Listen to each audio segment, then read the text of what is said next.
About 5 years ago, I was building schools in Cairo, and we were building them in a slum area in the northwest part. Actually, it's in Giza, if you want to be specific about it, you know, in a place called Mex.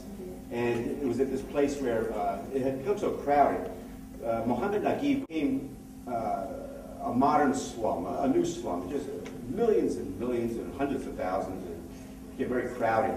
But there was still that little palace there, and there was still this date palm orchard, and we got permission to build schools there. So I was managing, it was a $114 million project in education, which is, even in Egypt, that's a lot of money. So we're building schools, and building 3 schools on this one plot where the orchard was, and we had this slum all around us, and the project manager pointed out 3 private schools, and he said, I'm going to put them out of business, you know? And I thought to myself, here's a guy that I knew this guy well. He's a wonderful guy. He'd spent his entire career setting up completely unsustainable community schools. And now what he wants to do is shut down these 3 schools that seem to be operating without any problem at all. But, you know, it was just it seemed crazy at the time. A wonderful guy, but, you know, and then when I walked up here, you know, United States Agency for International Development, you know, a provider of education to support education for all. You know, education for all. Again, it's a completely political word. You know, it's just 3 little words, but it says a lot. You know, it says you've signed on. You know, and you're marching. Now, one thing I want to explain is the governments of the places that you live, they actually need you more now than you need them. Obviously, you don't need them because they're giving you nothing, but they do need you because they have a lot of obligations to fulfill. And there's this thing called the Millennium Development Goals of 2015, and by 2015, all children in the world are going to be going to school. And it's going to be a wonderful thing, and we'll all celebrate it. But governments are really in a jam now because they've all signed on to this, and every year the donors give them money. And they say, how are you doing on those goals? They say, you know, we're doing fabulous, actually. We're moving right along. But what they're doing is actually, they're including private schools now in their numbers. You know, when they're tallying up the numbers, they say, has anybody caught, you know, did anybody count those private schools? Well, go out there and count them again, you know? And they're starting to recognize that these private schools actually are holding a lot of kids. And that's where a lot of these kids are, and they're looking for them. You know, in 2006, the Minister of Education, in Egypt, 17% of the kids go to private schools. And he said that his goal was to raise that number to 23%, which was a miraculous statement, you know, because they took a look around and they said, there is no way we can cram these kids into public schools. It just can't be done. And he made that statement that his intention was to raise the number of kids from 17% to 23%. This year in Ghana, the Minister of Education at the National Education Conference, he thanked private school owners for the contribution that they make to educating Ghanaian children. Again, this isn't something that you would hear a little while back. People are aware that these schools exist.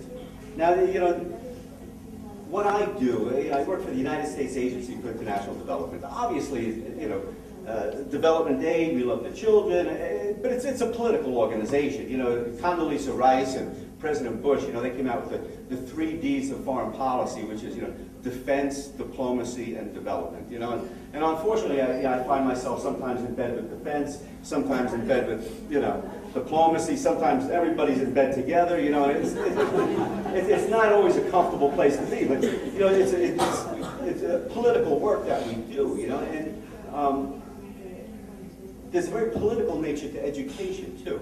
It's a promise that a government has made to people that they can either fulfill or they can't fulfill. And it's becoming very critical right now. And in the development world, we've had 2 things happen recently. We've had what's called the Paris Declaration, and we've had the Accra Agenda for Action. And in both of these things, countries have said, you know something, we want more control over these development programs. We want country ownership of these programs. We want to be able to make more decisions. And we all signed everything, so we all signed it. We're going to sign everything, so we did sign it, but it indicates something that has happened, that there's a lack of patience now. And governments realize that they have to make these changes. You know, the governments are looking towards solutions. They see private schools as solutions. This process that they've been following in the past, you know, pro-poor policies haven't really proven to be very pro-poor in a lot of situations. And it's causing problems. And solutions have to be found. Indicators are getting tougher. They want to know now, it's not only good enough to you have to get the kids in school, it's are you educating the kids? In the past it was, have you trained teachers? Have you trained teachers wearing red hats? Now, you know, at USAID they're starting to look at the indicators, are these kids doing any better on their 4th grade tests? And it's like, oh, well, you know, let me get back to you on that. And look at the numbers. You know, so it's hard. You know, I had the Department for International Development in my office recently. They're a British organization, and when a British organization comes to an American organization, you know something's up here. And they were accountants, and what they're doing a study called Value for Money. And value for money, you know, the DFID has been putting all this money into what's called, you know, basket funding or, you know, sector-wide swap funding. And they've been putting all the money into education and saying, okay, now what, you know, how did it work out? And so they come in to talk to me, well, what do you think? It's like, well, I don't know, what do you think? You know, you're a smart guy, you make a decision, you know. Yeah, you talk to them for a while. And we haven't seen the report yet, but there is a report that's going to come out from DFID, and we'll see what their thought is on their effectiveness, you know. These misunderstandings about affordable private schools, it's changing. And I think we can be, I think we could be in the lead here. Governments realize the Ministry of Education in Egypt has 39,000 schools. They just can't manage it. You know, in the Ministry of Education, the Ghana Education Service in Ghana has 13,000 schools. It's just unworkable. You know, and we support decentralization schemes and everything else. But until the schools are, you know, part of the local community, managed in the local community, and respond to the needs in the local community, they're really not going to be able to make these many changes. So, you know, I think we have to find out ways in the future we can work with government. I think we can. The Ghana Education Service, they have a private education unit there. They're looking at getting a new director. They're talking about different policies that would be important.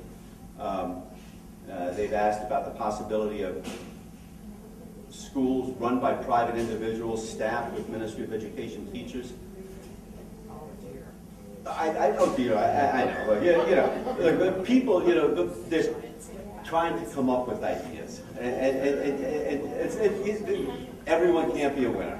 You know, so you know, we'll try to see what we can come up with. But I think it's going to be an exciting time, and I've been enjoying this. Thank you very much.